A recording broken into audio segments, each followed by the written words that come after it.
মনে করো আমি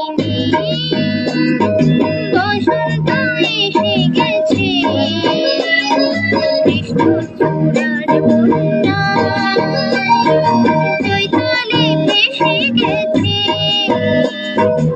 মনে করো আমি বসন্ত এসে গেছে, কৃষ্ণচূড়ার বন্যায় চৈতালি ভেসে গেছে।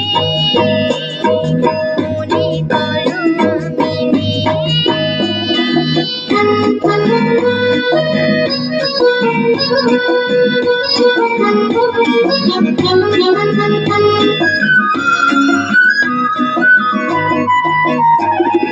শুক্লা দিদির ওই ছায়া পথের মাঝে নতুন